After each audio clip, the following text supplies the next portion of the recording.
Hey guys, everybody out there at Evolve Life. I just wanted to get on here and say, hey, we've got Leslie Fonteyne here with us. And every time I say her name, I think about, I grew up with The Godfather. So I used to love watching that movie. And then, of course, The Godfather 1, you have Johnny Fonteyne, right? He gets himself into trouble and gets slapped around a little bit. But it always reminds me that every time I say Fonteyne, I think of Johnny Fonteyne. So in good company, I guess. Absolutely. It's an iconic movie. So Leslie is a coach. She's an intuitive. She's a clairvoyant. She's a transformational catalyst.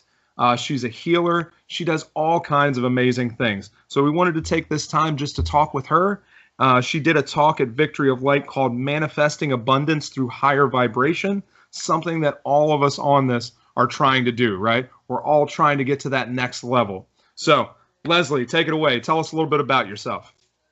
Well, I work with ascended masters, archangels, healing teams, loved ones. I bring in some pretty powerful energies to shift. One thing that I found with the law of attraction teachings and a lot of what people were trying to do to step into their best manifestations, whether it was health, relationships, finances, is that they would hit blocks, they would hit interferences, and they didn't know what to do. Typically, we stop. We stop at the same place every time when we're stepping into something. So we could be goal-oriented, we could be white-knuckling it, we could be trying to push ourselves through, but we hit that block, and then we start to sense a lot of resistance. And what people didn't really share with us is where those blocks were coming from. They're coming from various places within our field. We've got our emotional field, our mental field, we've got all of our chakras, if you will, which represent various aspects of our energy field, whether it's emotion or power or our thoughts. And then we have our ancestral line. We all grew up with stuff, maybe we grew up with lines like money doesn't grow on trees, or you'll never amount to anything, or whatever it is that, got put into our field. Those things are words and vibrations that affect us, and they can stop us from stepping into our full potential. So that's what I'm about, is that those blocks are energetic, and it doesn't matter how hard you push, you're not going to push through an energy block. We want to clear that. Yeah, I know. I just had a conversation last night. One of the things that I get an amazing opportunity. My fiance is very intuitive. She is very empathic, and we talk a lot. There's lots of dialogue that we have together in working through some of those things, because we all do. We carry that baggage along with us, those things that have happened to us when we were children, and the things that our parents told us form the beliefs that we have about ourselves. So moving forward, there are times where those beliefs crop up in our relationships, in our businesses, in the way that we interact with other people. And automatically your mind goes to that default place of, hey, this is what I was told all my life. We see that in business all the time. Can't seem to break that threshold because, again, they have some kind of, mindset issue when it comes to money. And they believe that they don't deserve it for whatever reason, or all people that have money are bad. And that's not true at all. There is an amazing, we can really give back. And you see that with lots of people. They make money, but they give as much back as they're getting, so that they're contributing to the society that's around us. And I think that's where we need to go. Right. And threshold is a good word. Like, where did the threshold come from? You'll meet people that didn't feel they should make more than their parents made. You'll find thresholds that have to do with old agreements. And I do work with past lifetime as well, where, you don't want to be seen. You don't want to be visible. Or perhaps there was an agreement in your field back in a lifetime you were in a monastery. Perhaps you had a vow of poverty. You had a vow of celibacy, and you can see, how those aren't going to work so well if you're trying to manifest in this lifetime. So we're looking at all those things to shift those out. I tell the story sometimes of when I quit attracting my father as a boss. And, I love my dad. But basically, he would say, jump. I said, how high? And when I shifted the agreement to draw in a boss that was really supportive and really honoring and really wanted me on all these sales calls and things, I thought, what is wrong with this guy? And the reason was that I was trained with the other. So what happens when we shift these agreements and we start to bring in better is we almost don't recognize it. Also, I want to address the point you brought up, which is that when we draw in abundance, if we still have that energetic threshold, there is a part of us that cannot hold on to the money because we don't think we're worthy of it. So we will have car breakdowns. We will give it all away. We will continue to spend it all because we just can't handle the idea that we could have that accumulated or cause it to, be given to causes like you were mentioning. Yeah, we do a lot of self-sabotage because we have those beliefs. We'll do all kinds of things. Absolutely. You see it in people's relationships all the time. They'll get into a relationship and they'll be in a great relationship. The person is wonderful and they'll just destroy the relationship over crazy little things because they can't handle that. They feel like they deserve something so much less than that they feel like they deserve somebody that yells at them or beats them or whatever because that's what they've been around. That's their normal. And they have to break free from that. It is as much of a prison as anything else when we're stuck in those cycles. And so there's thresholds, there's contracts, there's our inner child. So sometimes our inner child is terrified, interprets situations as over the top. That can also be prior lifetimes. And so you have lots of things that get in there. By the time you've taken a look, you can see, for example, that place of paralysis. You can see that if your heart really wants to step into something, but your self-esteem says, oh no, who will listen to me? Who will say yes to me? Then that's a double bind, right? In our energy field. So we have to shift that. And it's a constant daily piece because we're not used to the idea of guidance comes, a great inspired idea comes, step into it. Within a millisecond, we can kill it. Well, how's that going to happen? Where am I going to get the money for that? Who's going to support me? Well, where will I go for that? We come up with all of this, and then within maybe 30 seconds, we've killed it. And that's how we sort of stop things that are coming up for us. I like to say that every block shows up for a healing. Yeah, that's, it's incredible that we have this unique opportunity in our lifetimes to always, every moment we have an opportunity to change what has happened up until this point and not allow it to go forward. And, sometimes we get this idea that, we've been told all our lives that things will never change. You're never going to be able to do this. You're never going to be able to do that. You're always going to struggle with these issues. Right. And the truth is that we can change that at any time. We can make a decision to clear that stuff out and to stop going in that direction, which is why there are so many of us, that are out there really helping guide and direct people. And it's amazing to me as I talk to so many different people that we all resonate differently. And, you talk a little bit about that when you start getting into vibrations, right? We resonate with like people that are at similar vibrations to us. Right. So it's incredible that is how we're attracting all this stuff. So absolutely. No, absolutely, because we can draw in people that kind of keep us at the level we're at, right? We can find people that kind of affirm our inability to grow, shift, change. And then we can find people, on the other side of the spectrum, which is let's grow, let's shift, let's transform. What's this block? It takes a bit of work to not make the blocks personal. When we're too personal, we get defensive and we create resistance. And that's the hardest thing in the world to work with people is to go, this isn't personal. Let's release it.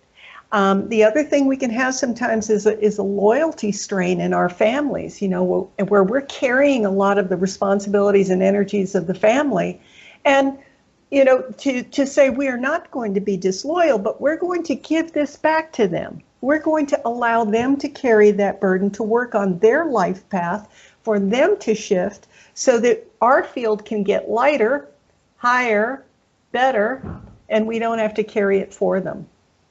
Yeah, I don't know how many times in my own personal life I've struggled with, allowing those type of things to happen to me because I feel this extreme sense of responsibility for things. I've always been one of those people. I grew up where loyalty was a real thing. You had to be loyal to everybody. Yeah. So, growing up that way, in the rest of my life, I fleshed that out. I'm intensely loyal. And there are times when I won't let go of things for that sense of loyalty. We hold on to those people in our lives that are toxic because for whatever crazy reason, we feel loyal to those people, like they need us to help them or something.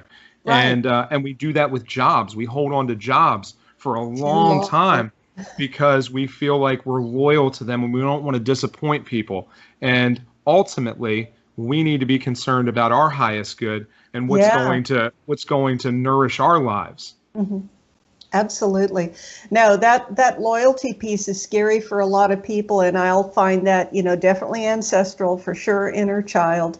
And we've been taught to carry the burdens of others. So if that's one of our rules, if that's how we create love, is that if I take care of you, you'll love me. If I do these things for you, you will love me.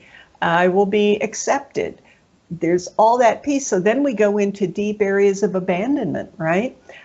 There's even, I remember, and this is a really funny thing, I found that anytime I won awards in high school, and I didn't even know these existed, I lost a friend every time. So what did I learn out of that? If I win, I will be alone. If I excel, I will not have friends. So it's fascinating. That can follow you into business. That can follow you into a lot of your life. So, sometimes, like back to your word of self-sabotage, we definitely can create that, like, well, I don't want to be that visible, don't want to be that seen, don't want to be that rich, that much money, etc. The next part, I think, too, that comes up is deservingness. Let's say you attract the amazing, and I have done that. I have attracted incredible things. It took me 1.5 years to really receive and not tiptoe around this gift I had. I thought, oh my gosh, how did this happen? So this next 1.5 years was about the healing to receive it, to really accept it, to believe I deserved it. Yeah, I think we, there's such a widespread in our society of depression and anxiety. And all of those things really come from that place of not feeling deserving and not feeling like, we get depressed because we feel like we don't deserve that love that people around us are trying to give us, so that we shut ourselves off to all of that. And, I know even, it's crazy, all of those things follow us. We deal with all of them. Every single one of us deals with those issues every single day. And like you mentioned earlier, it is a daily thing that we need to check in and we need to see how we're feeling and be aware enough to know the directions that we need to go and what we need to deal with at that time. I am so fortunate that I have someone in my life that I can say, listen, this is what I'm struggling with right now. These are the thoughts that are going through my head, and I can be vulnerable with that person and have them tell me, listen, that's bullshit. It's not true. You know it's not true. So stop getting to that place. Yeah. So I think we all need those people in our lives, whether that is a loved one, whether it's a spouse, whether it's a coach, whether it's a mentor, those people that can remind us of who we really are and what we can really do. Right. Oh, without question, without question. It's a real gift. And then, there'll be a lot of people, they don't have that. And so you're almost building a new family in a way. And that scares some people sometimes, is, creating new connections, creating this new family. I like to tell people, you've got you and you've got a soul family. Soul family is not your physical family. And that can bother people sometimes, but think about how expansive that is. Think about how huge that is to bring in that support team and that honoring. You know, I deal with a lot of people that have experienced such unconscionable amounts of abuse and violation in their lives, just the sheer level of pain, the amount of work that they've done to come through that. But then we want to take the energetic hooks out, right? Sort of like, I don't want to be loved because this is what love looked like before. I don't want to have, you know, these situations or circumstances in my life because it could hurt me. So we have to do a lot of healing in some of these places. But so truly, because I'm working, you know, with source level energy, I'm working with spirit, it's about unconditional love. So everything that comes up when we have a desire, that desire will bring up a block. It'll bring up a wound, a core wound, an agreement that we didn't realize was there. And we have a decision in that moment. Do I or do I not want to heal it? Now, often what happens is that if we have this wound, if you really go back to the source of it, we don't believe we can take care of ourselves. We don't trust our intuition anymore. We don't trust our guidance because maybe there was a time we thought it let us down and we made a mistake, or we got in a dangerous situation, or we lost all our money. I work with a lot of people, they'll start a business and they'll go, well, you know what happened last time? You know where you lost all that money? You know, and they don't have the ability to go, wow, it's okay that, you know, we lost that money. Let's do it again. Let's create again, like the Edison complex, right? Or any entrepreneur. They build, they lose, they build, they lose, and then they get there. But we may have learned, be perfect. Don't make a mistake. Don't fail. Don't lose money.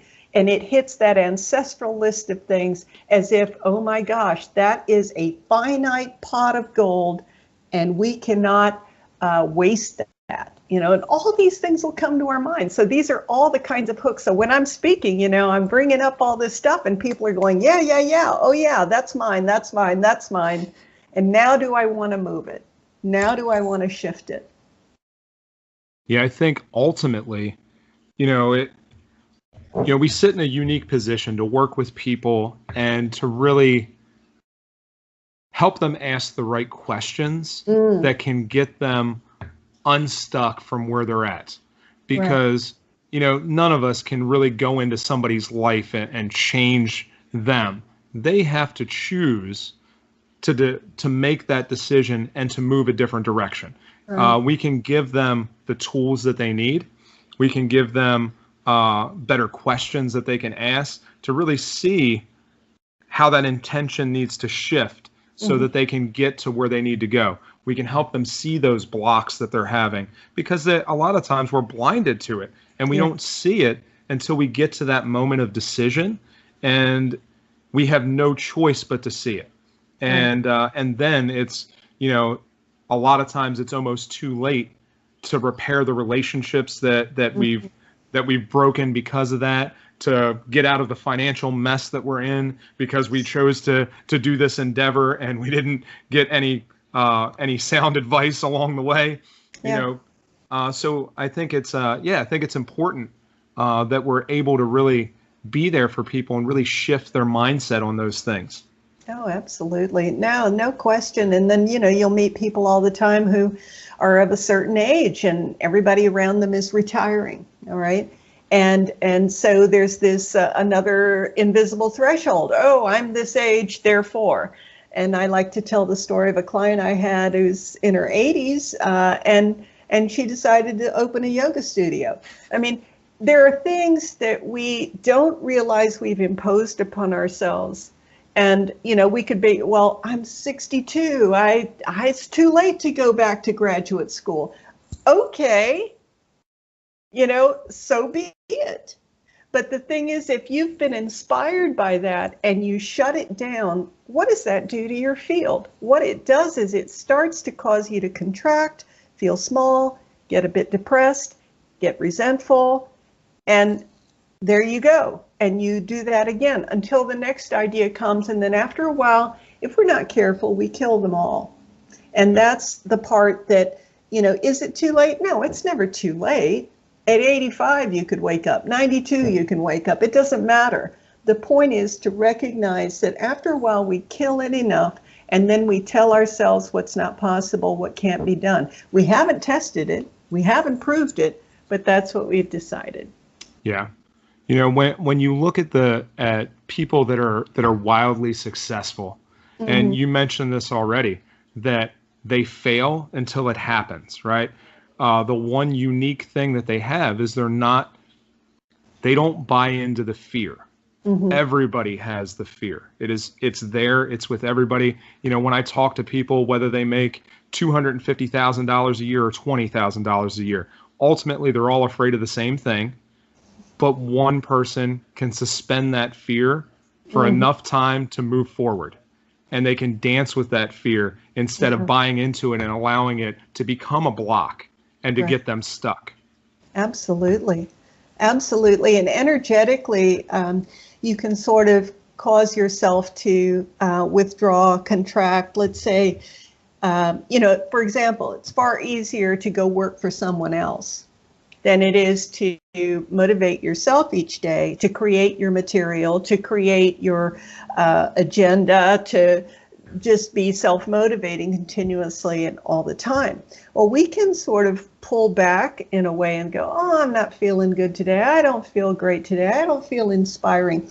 That's when we want to also use some of the energetic tools to bring in and go, all right, I need to clear this. I need to up my energy. I need to raise that vibration a bit because something here. And then if you're truly honest, back to that little honesty button thing, if you're truly honest, you go in and you realize you're afraid to go out there. You're afraid to make the phone call. You're afraid to write this thing or go over here or do that or do something that might take 5 years to matriculate, whatever it is. And if you can look at that, then you can ask yourself the next question. Do I want to clear this? Do I want to heal this?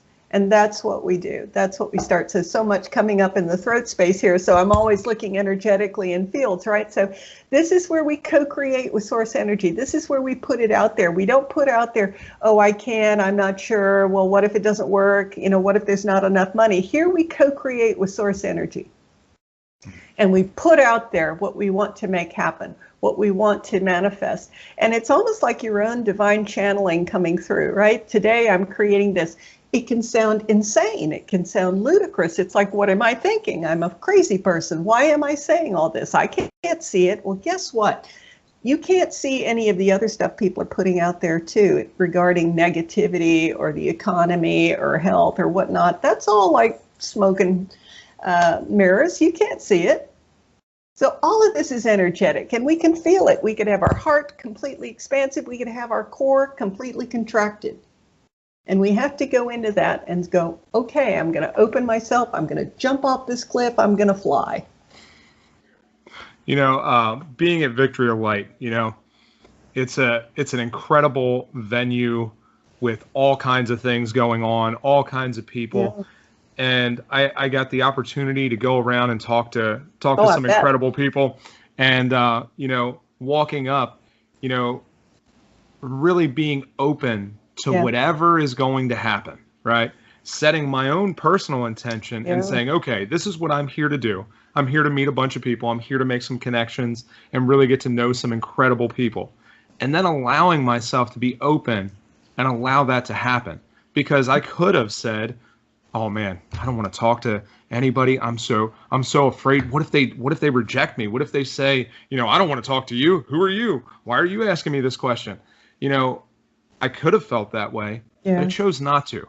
And then just incredible synchronicities happen, after that. So I walk up there and one of the first people I talk to is my friend Ken Bentley. And he looks at me and he's like, Jeff, why are you're right at the edge. Why are you not stepping forward? And by the way, it would be really helpful if you did some guided meditation. I think that would really help you. And I'm walking around and I'm like, I come up to this one table and I look and I'm like, hey, there's guided meditations there. Whose table? Oh, that was Leslie's table. And I turned to you, I'm like, hey, somebody just told me I needed to come over here and look at this anyway. And then it wasn't until after then that I realized that you were on my list to talk Oh, to wow. anyway. Too So funny. I love just, that. just incredible synchronicities that happen. And then I remember as soon as I said that to you, you looked at me and you're like, well, it's not your normal kind of woo-woo guided meditation. Like, I'm all about action. And you need to take, and I was like, dude, that's perfect because that's exactly how I am. So, I love that. yeah.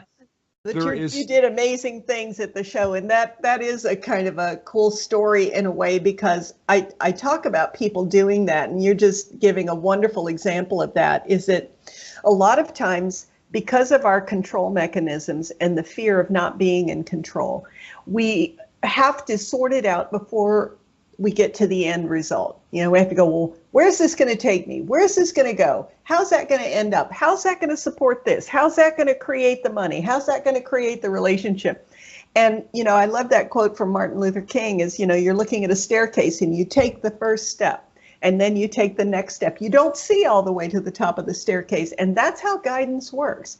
Guidance just says, go out, and you can feel it in your chest space where you're just really pressing into that intention, getting excited about moving into it. I'm going to see where it takes me, and it starts to unfold and it starts to unravel, but you don't see the end game. You just have to trust that that direction is honoring that intention that you have. I've done all kinds of, sports in my life, right? I'm an endurance athlete.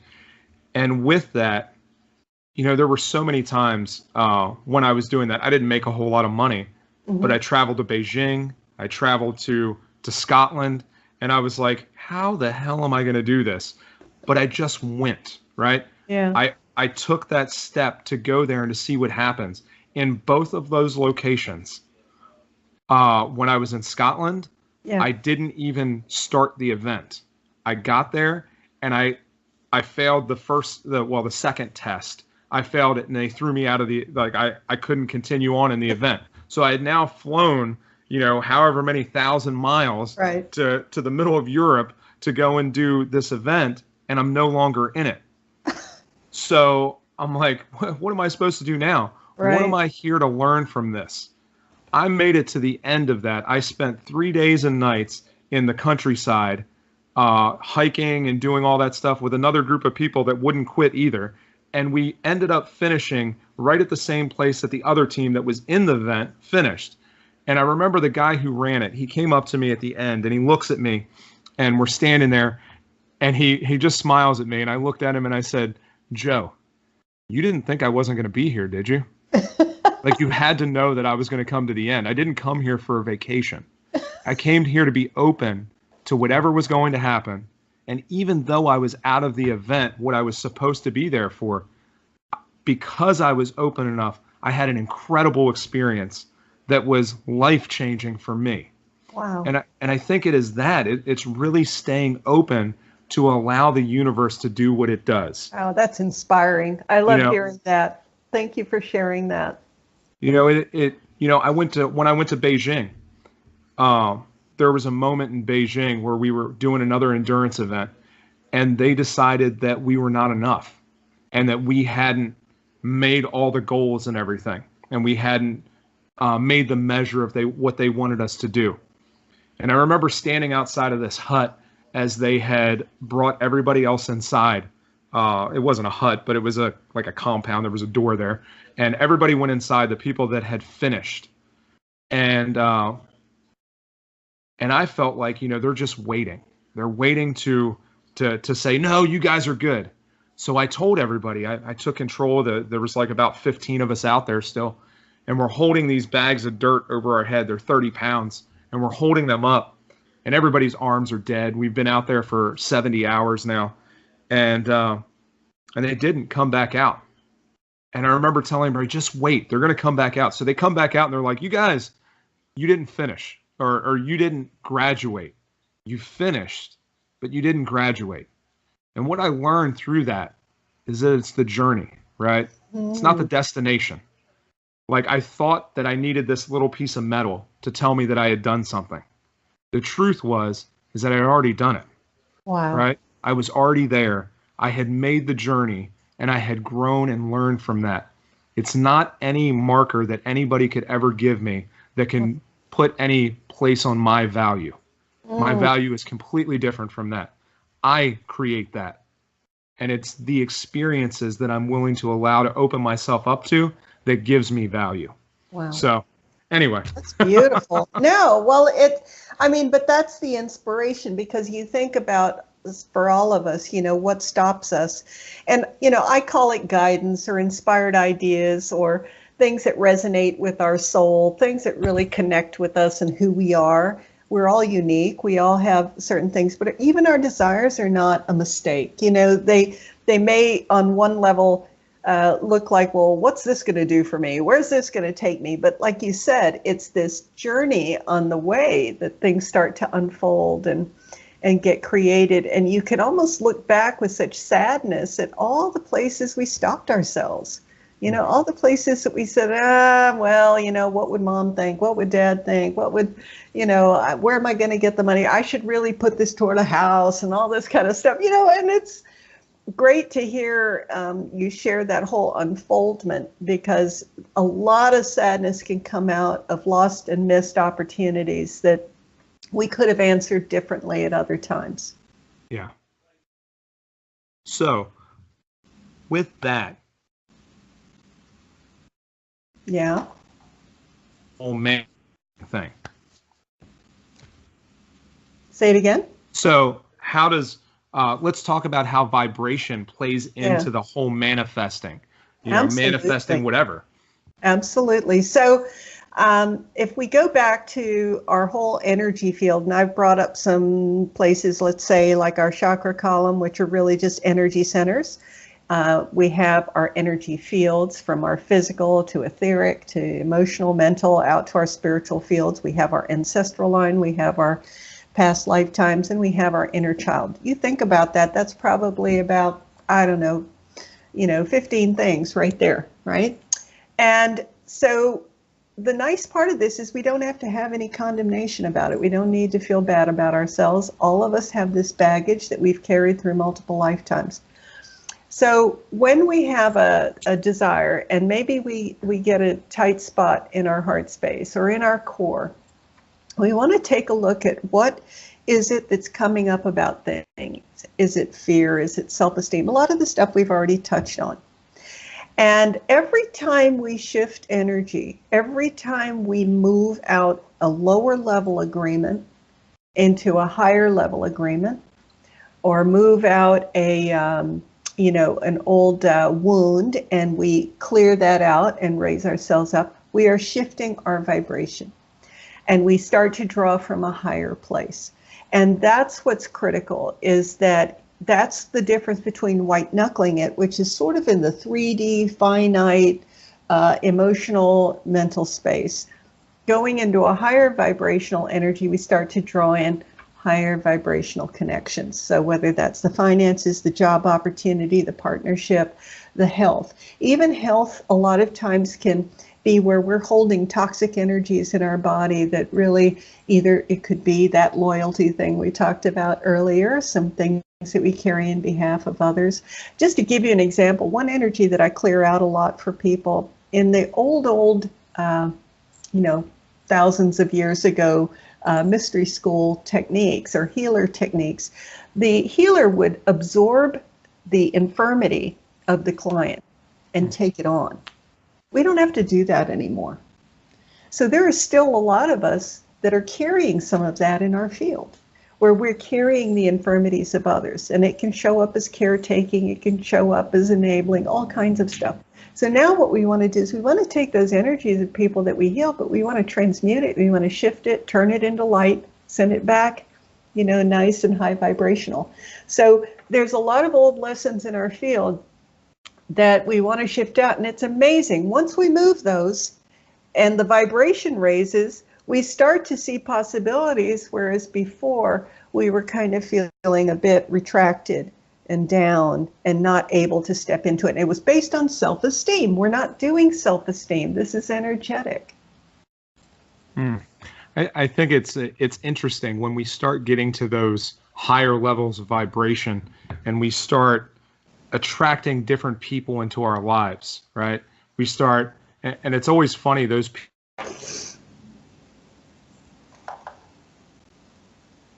want to hold on so tight to not allow us to move forward. And we wonder why, just one day we decide, you know what? I think I'm done with the whole going out to the bar and drinking with everybody. Like, there's more that I want from my life, right? I want that. The sad thing is that,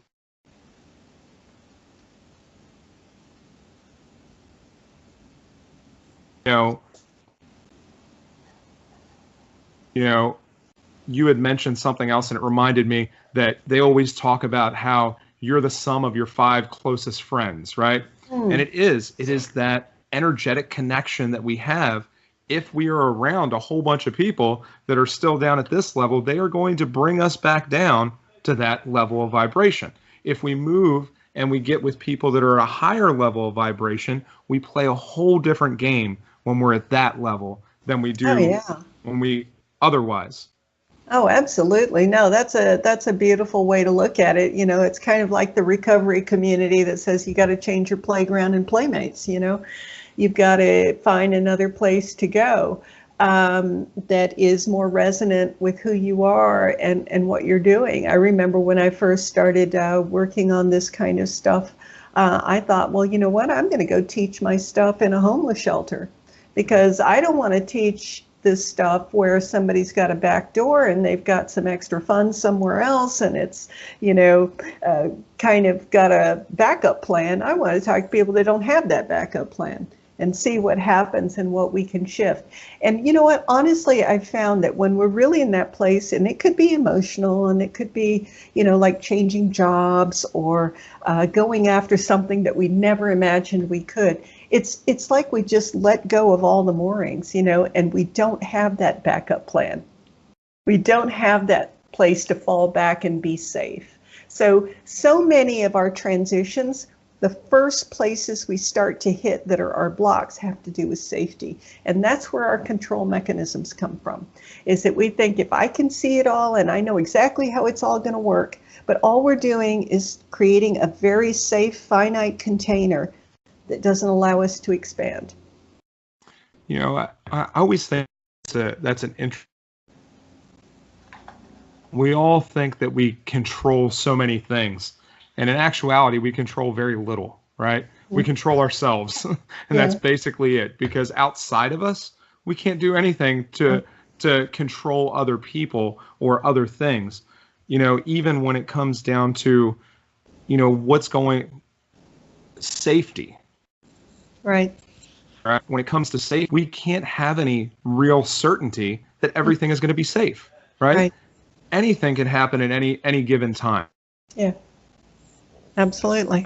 I think preparation ends up being wins the day when it comes to that, because yes, we are all searching for that safety because we need a certain amount of it. We want to feel certain in our lives. We want to feel like that person is never going to leave us, or that we have this certain amount of money coming in. We want to feel those things, but all of that is an illusion, right? It is.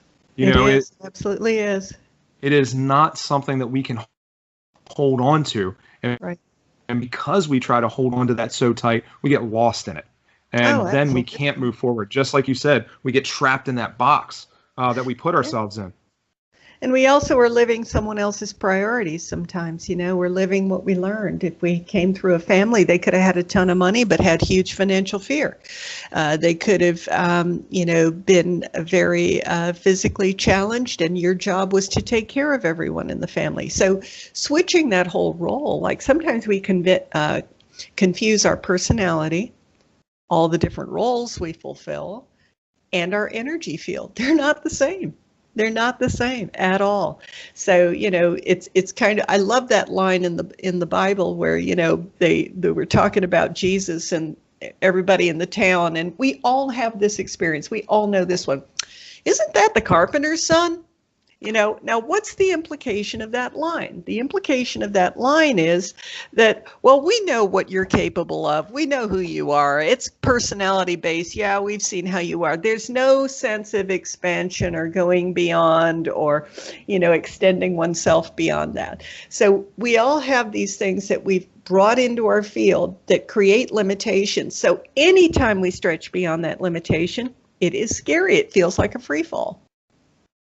Yeah, how many times do we look back in our own lives and we get to this certain place, and the people that have known us for the longest will look at us and say, "You'll never get any further than that. You'll never be able to do this," because their experience of us is at this level, right? They've only experienced that much. It happens in families all the time, where parents, especially when their children start to be successful and they start doing things that are out of the norm for them.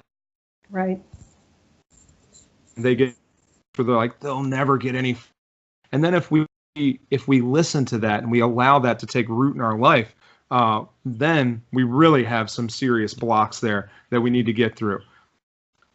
Absolutely. No, there's no question about it. And, you're definitely dealing with it. And that's why I like working with these, higher vibrational energies. And, I didn't know that we could shift so much until I started really doing it, and didn't know where we were holding the pockets of wounds or limitations or the sabotage or the old vows. Even if we've got old vows in our field, it's pretty hard to buck those things unless we move them, right? And I think you touched on the whole sabotage thing of like, well, will I be safe? I'm going to blow this up. How about the relationships that we blow up? They're wonderful. They're good for us, and we blow them up. So, those are opportunities that we can come back to and say, well, do I want to heal that?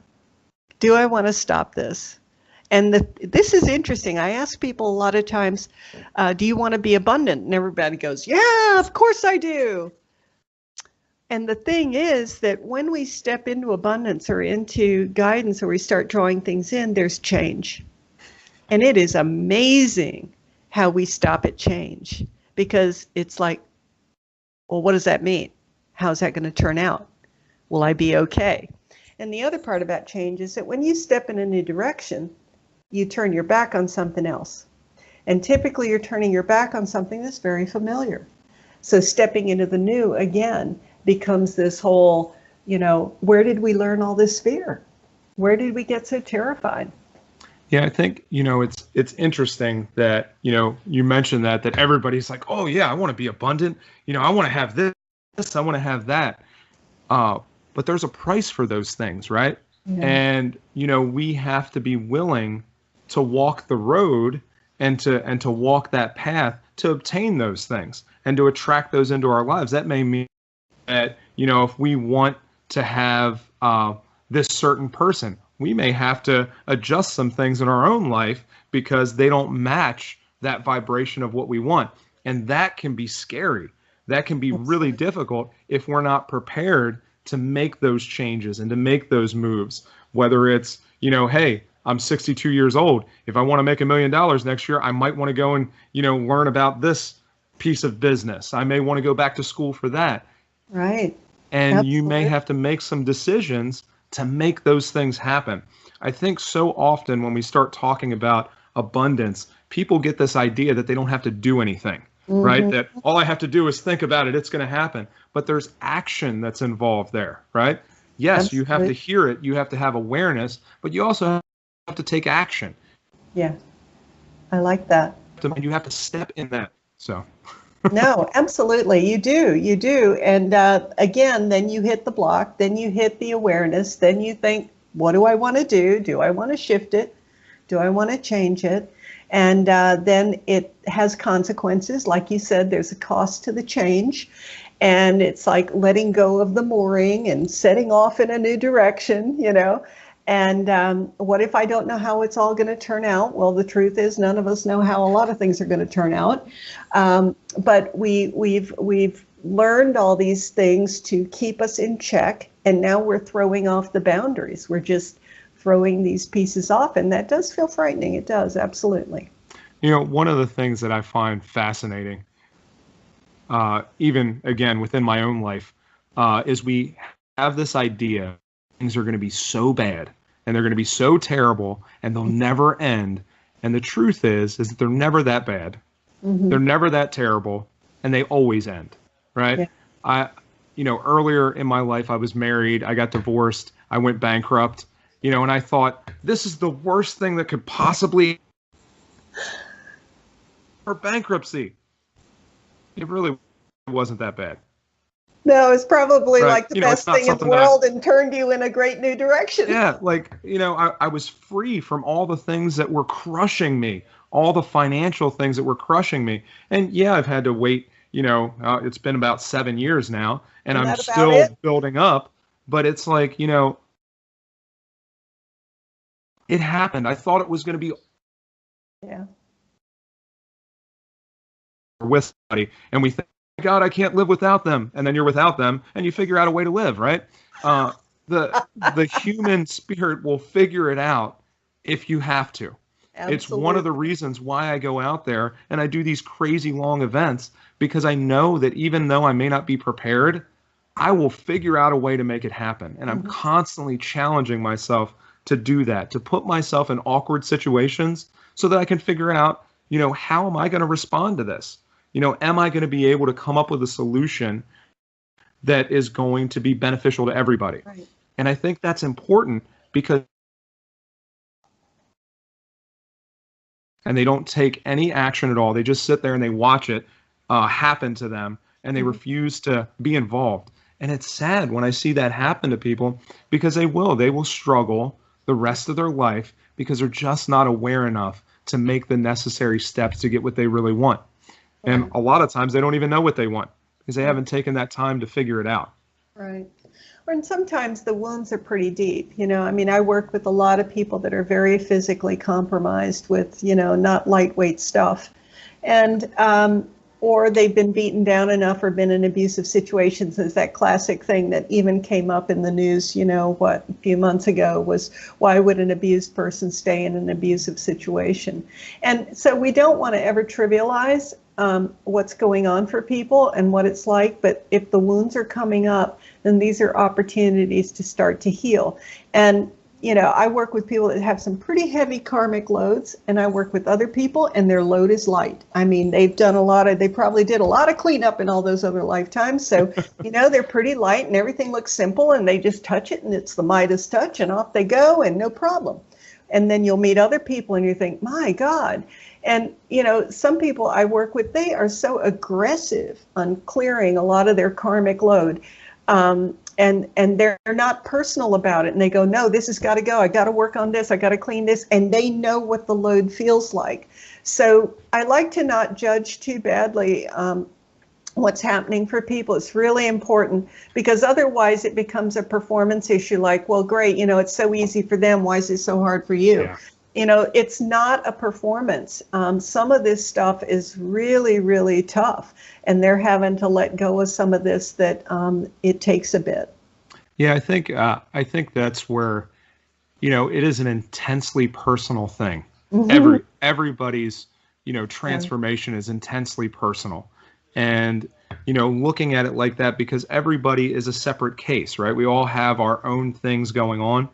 And the things that I went through are not the things that other people have went through. And when I can step back and I can honor people and I can honor other people for the struggles and the trials that they've had, then I can really help people. And I know that a lot of times I work with, and notorious for this, we don't care about what anybody else thinks. It's very egocentric for men a lot of times.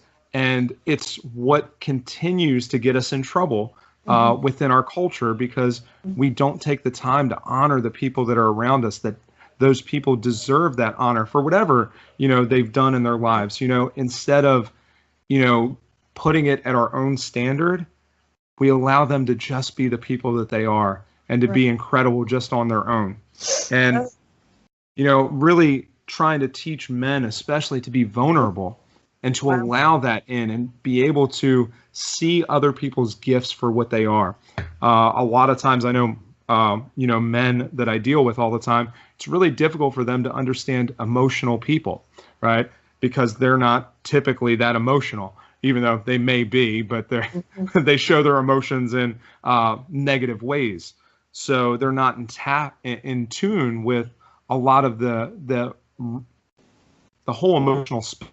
So when they have a partner that is very emotional, that's dealing with it, they just can't understand it, and allowing them to find that place where they can just honor that person for the incredible lessons that they can teach them through that.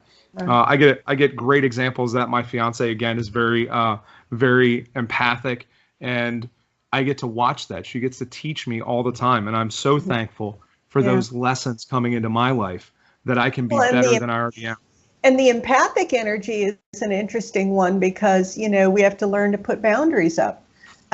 If our field is too porous, then we're bringing in everything that people are throwing our way. And an empathic person can carry your stuff and someone else's stuff and everybody else's stuff, or they're picking up stuff all the time. So learning to protect our boundaries so we're just not siphoning out our energy all the time. So some of us are, with energy vampires, but some of us are with them by choice because we don't want to step into the opportunity. And that's the other piece, is we think, well, does that mean I'm not going to love this person anymore?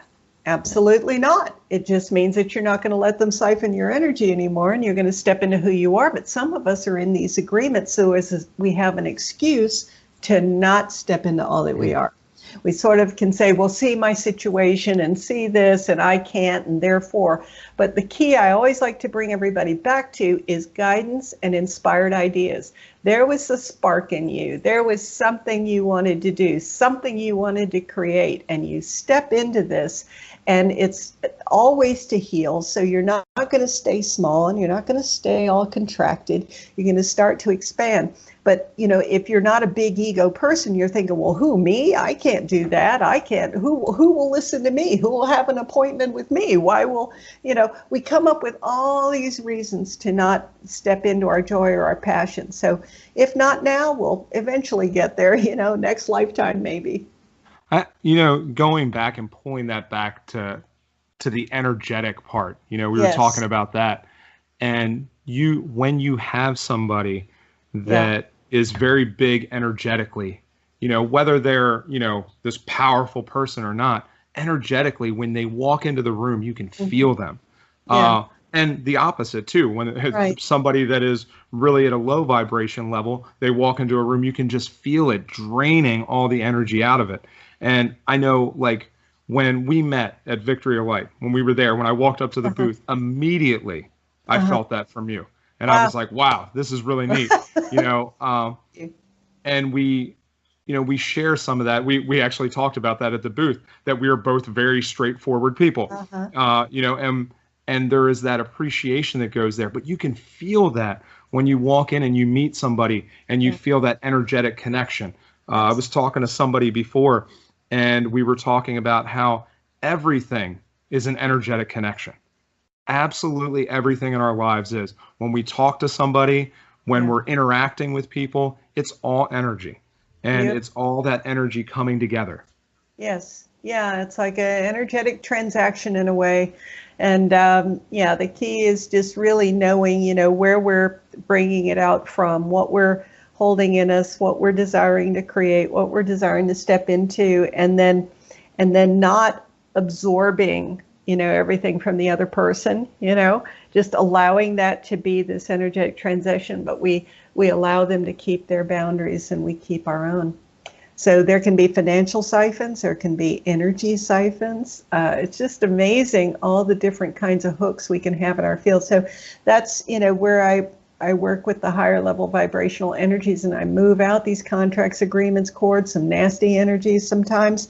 And we work with cleaning up the ancestral line. We work with prior lifetime commitments and vows. Some of us, I can move swords out of people's backs that were there from, a time of war and 1,000 years ago. So anyway, all kinds of stuff that comes up. So, when we shift these back to the vibration, it raises us, it allows us to step into something new. But the way I like to describe it is that when we shift this stuff, that block isn't there anymore, right? So it's like walking down a sidewalk for 3 years, and there were these people walking on that sidewalk with you, but you never saw them. Now we've moved that agreement, you see these people. And all of a sudden, wow, this opportunity's there. Can I step into it? But it's different. So we always want to go, you know what? I'm going to take that chance. I'm going to have the courage. I'm going to step into all that I am. Man, yeah, that's good. Yeah, we have to come to that place and just step into that. Absolutely. Without question. Yeah, it's already there. Yeah. We just need to move in that direction. No, it's wonderful. It's wonderful. And I love what you shared about the whole, I don't know, what do you call it? The challenge work, the adventure work that you do, because it's really this thing about pressing beyond ourselves in a way. It's pressing beyond the limitations that we've either been taught to see in ourselves or that we maybe have felt, but really are saying, you know what, I'm going to move through this. And I think it's a beautiful example of that. Yeah, I think one of the things that I get to, that's unique that I get to do is that I really get to work with people in a very physical representation of that, right? It's very physical, and a lot of people can wrap their mind around that. They see, they can touch that it's right there in front of them, and then they can translate that to the rest of their lives, to the people that they're dealing with the situations that come up. Because once you can go out and you can, the first one I did, I hiked 75.5 miles, carrying seriously heavy weight most of the time. When you can do that, your mindset shifts. Yeah. And you have if I could do that, I could do anything, right? And I think there are times where we need to have that physical interaction so that we realize, you know what? We are limitless. Absolutely limitless. We could have anything we want. We just have to be willing to move. Absolutely. It's kind of like those people that share their story that, their whole lives, their parents were saying, be careful, don't step out there, be careful. And so all they ever learned was, oh my God, be careful, and so these limitations, that's what it's like. We suddenly discover this thing, like no one ever said, you can do it, you can get out there, you can make that happen, Yeah. So it's kind of exciting, but I like how Spirit just unfolds these things gently. I call it tearing the blanket off a trauma victim. You don't want to do that. So reveals happen, gradually. They happen where we can handle it. And then we ask ourselves, do I want to shift this or not? Sometimes the answer is no. Sometimes it's like, not yet, I'm not ready. And then maybe it comes back around again and we do shift it, Yeah, there is that. We have to be at that moment where we're ready to receive that. Yeah, because there's so often that I talked about this before, but there are these signs, right? There are obvious signs that are coming to us, guiding us in different directions, and so often we don't listen to it. We don't even pay attention to it. We just look the other way. But they're there, right? Yeah. They're there to guide us in that direction, and if we're willing to be aware enough to see those things and to start following it, everything in our life falls into place. Absolutely. I would like to throw one thing out. I lived in a civil war for a period, so I came back to the States after that with a lot of PTSD and craziness in my family, chaos on top of the war going on and everything else. At the time, I spoke 4 languages. I was 17 years old when I finally came back to the States, and everything that was around me that people were talking about, I'd already had. I'd already experienced. I'd lived all over the world, spoke those languages, had the experiences that people were waiting to have after they were 60, after they retired. And so what I want to throw out to people is that sometimes maybe we're not being asked the right questions. Maybe we're not, getting answers that make sense to us, make sense to our field. And so we want to kind of reorient a bit and go, well, what makes sense to me? What is it that I want? What is it that I want to create? And then step into that. And then when the blocks show up of, well, I can't because X, Y, Z, the whole 9 yards, ask ourselves, what if I say yes now? Is the assumption that what I desire will hurt other people? is it that it will destroy other people's lives? Why is it that my desires and passions hurt others, but theirs I'm to accept? So all these kinds of rules start to show up, and we realize that we were taught to put ourselves aside and not fully step into all that we are. So understanding that we have the special medicine to step into our fullness, to step into our expansiveness, is a wonderful thing. For sure. So, last question, because we are really at the very end. We're almost at an hour. Wow, crazy. But so how do people find you? Well, they can go to my website. It's lesliefonteyne.com. That's LeslieFonteyne.com. And you can go there, find my site. You can call me, write me, any way you like. I have a lot of podcasts, a lot of radio podcasts out on Spreaker and YouTube. You can find me that way as well. Awesome. Well, thank you for taking time out of your day. I know you're all the way on the other side of the country from us. I know, but so travel around, and I love Cincinnati. Love coming there. Have lots of great clients there. So anyway, it was an honor to meet you. So Thank you so much. Yeah, thank you for taking the time and talking with me. Absolutely. And yeah, it's been great. Okay. Well, you take care, Jeff. Thank you. All right. We'll talk to you soon.